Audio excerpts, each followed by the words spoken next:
Let's talk about yarn for the circular sock machine.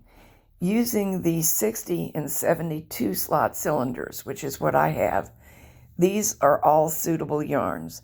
Number 1, which is ideal for 72, and number 2, which is ideal for 60, but actually both can be made to work on both sizes of cylinder. Using coned yarns is a piece of cake. We just set them on the floor under the machine and thread it. Using yarns intended for hand knitting takes a little preparation. I've experimented a good bit, and here's what works for me. These are center pull balls, and we're going to rewind them. I start by pulling the center out so as to be able to locate the end.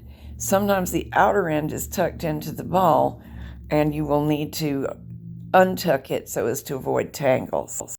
Now set up the winder to work and start winding. I usually wind with one hand and hold the yarn supply running through the fingers of the other hand. I'm not tensioning it. What I'm doing is watching for events like this that do tend to happen as you rewind. And because this is the kind of thing that happens, is the exact reason to avoid the temptation of feeding the center pull ball directly to the machine. Even the slightest unevenness in feeding can make a difference to your stitches and cause drop stitches, which we don't need, and certainly any tangles that arise can do so. My winder is the Nancy's winder. I invested in it some time ago, and I love it because it will wind the whole skein. It's very powerful. It has great mechanical advantage. I do understand not every knitter can justify the expense of this. I had to think long and hard myself. And there are lots of acceptable winders that are much, much less expensive. By the time that the loose yarn that was pulled out from the center has been used up, and we're down to about 3/4 to 2/3 of the ball remaining, there's a good period of time where it usually feeds smoothly from the center. Here you see doing that. I'm still cranking away on the right. And you're also getting a view of the kind of ball we're making. It's not literally a ball, it's a cake, and it is center pull, which is great for some things, but we're going to actually use it from the outside. I have found that even though this has a good center in it, when winding, it does close up and somewhat restrict the movement of the yarn as it feeds to the machine, not something we want to happen.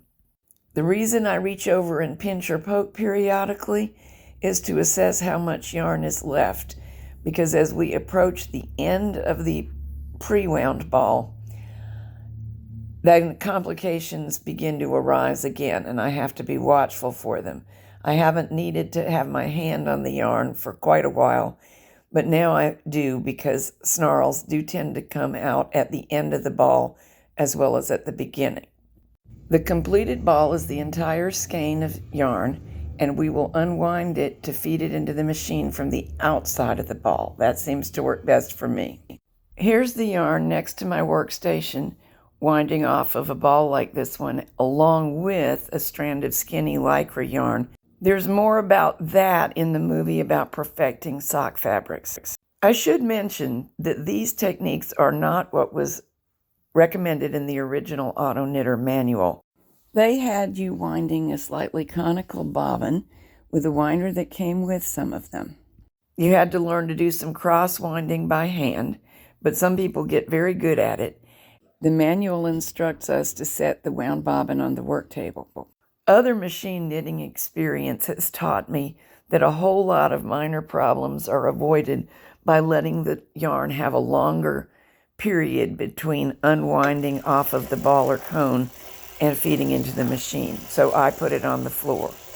The original winders do work very well, but I find this to be the more practical way to work with most hand knitting yarns. The original bobbin is great to stick a wound ball onto.